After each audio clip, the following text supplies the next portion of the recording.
जहिया से आइल बा में छुट्टी लेके घर में, तहिए से कटे हमर दिन रात डर में।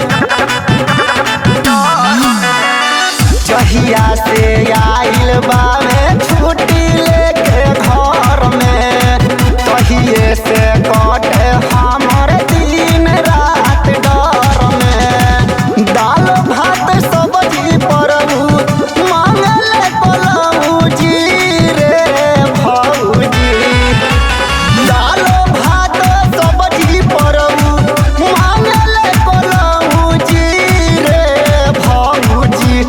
आय हाय रे भौजी त कमवा करे मन मौजी रे भौजी, आ कमवा करे मन मौजी रे भौजी।